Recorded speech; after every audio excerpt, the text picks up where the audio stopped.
Seguimos en el Coricancha con el arquitecto Samanez aquí en Cusco y bueno, otra de las grandes obras que hizo Pachacute fue un jardín de oro con especies de todo el imperio Tahuantinsuyo. Cuéntenos sobre esta situación, arquitecto Samanez.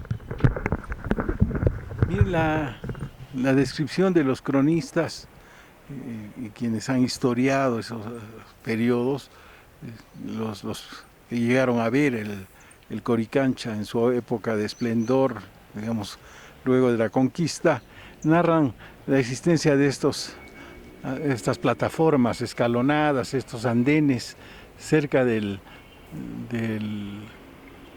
edificación, el tambor solar, como le llaman, a este muro curvo que está en el ábside de la iglesia. Se decía que todas las plantas estaban hechas de plata y oro, representaban plantas de maíz, y las mazorcas eran de oro y las hojas de plata, ¿no?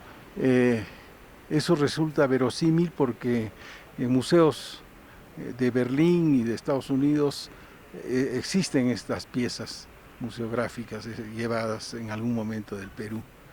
O sea, existen estos maíces.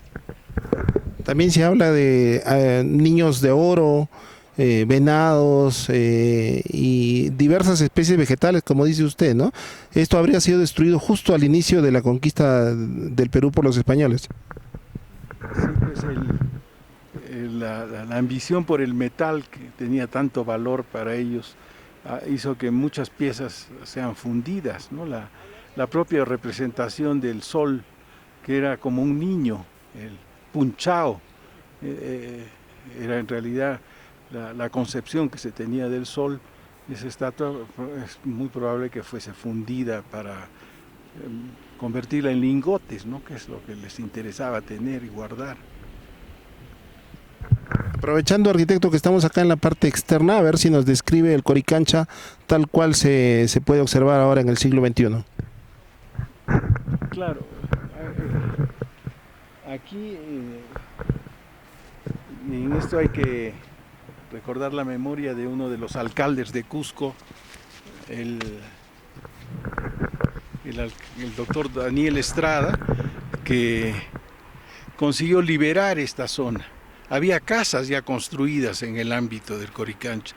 Esta avenida que toma el nombre de Avenida El Sol tenía edificaciones de 2, 3 niveles, casas que habían ocupado y era una informalidad total.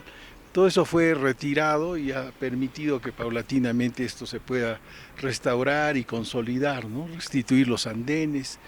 Entonces, todos estos andenes son de reforzamiento al templo del siglo XVI, que es el que vemos ahí al frente, cuyo ábside, la parte del presbiterio, está sobre el muro inca de forma curva, que se encuentra frente a nosotros.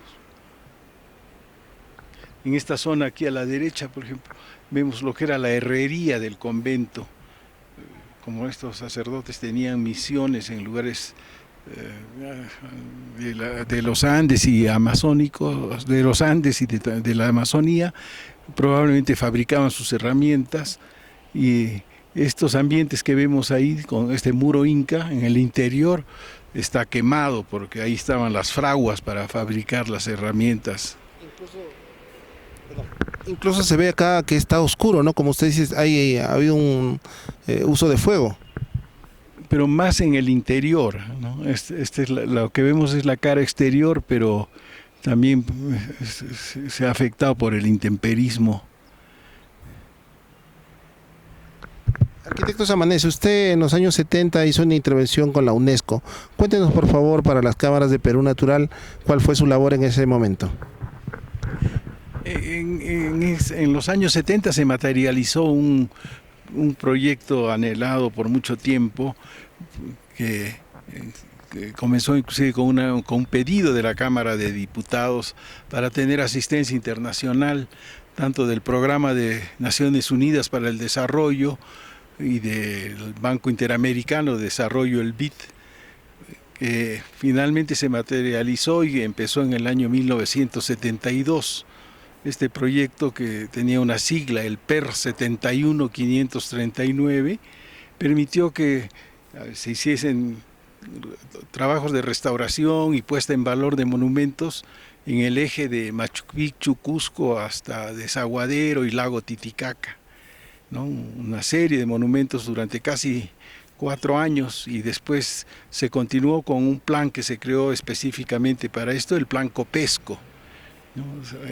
El despegue turístico que tuvo el Perú en los años 70 en gran medida se debe a la infraestructura que se logró crear, las condiciones adecuadas para digamos, las visitas del turismo cultural, que es el que se quería hacer llegar a nuestro país en vías de desarrollo, ¿no? Entonces se hicieron carreteras, se hicieron hoteles, se hizo ordenamiento urbano de los pueblos, se restauraron monumentos, iglesias, sitios arqueológicos, ¿no? Fue una época sumamente importante que lamentablemente pues no se ha repetido. Debería haberse llevado a cabo también en el norte y en el centro del Perú planes similares. Bueno, de cara a los cambios políticos que tenemos, ¿qué es lo que deberían, por ejemplo, este nuevo gobierno, esta nueva administración y en el próximo quinquenio, qué debería hacerse idealmente en el área arqueológica aquí en Cusco? Una cosa que debería ser fundamental sería preservar el Cusco, ¿no? El Cusco está librado un poco a la suerte de la especulación inmobiliaria, de lo poco que hacen las municipalidades. No hay digamos, una mano firme para poder controlar las características históricas, y sobre todo los fondos del Estado no se usan para recuperar los inmuebles antiguos, ¿no? Debería haber algún sistema que pudiera financiar la restauración, conservación de los atractivos turísticos, que finalmente pues son los que han producido la magnitud del turismo que hemos tenido hasta antes de la pandemia. Yo creo que un enfoque adecuado permitiría que se pueda invertir, conservar el centro histórico de Cusco, conservar los monumentos y sobre todo revitalizar la ciudad. Hoy en día la gente ha sido desplazada del centro histórico. La cantidad de habitantes ha disminuido enormemente porque las viviendas tugurizadas y las casas antiguas han sido compradas para convertirlas en establecimientos relacionados con el turismo, y no vive gente actualmente, ¿no? Hay muy pocos habitantes. Entonces Cusco es ahora una ciudad yerma, sin habitantes casi en el centro histórico, porque han dejado de venir los turistas.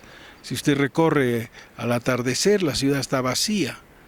Todo eso hay que revertirlo si queremos un futuro que pueda depender del turismo y que podría producir una gran recuperación económica.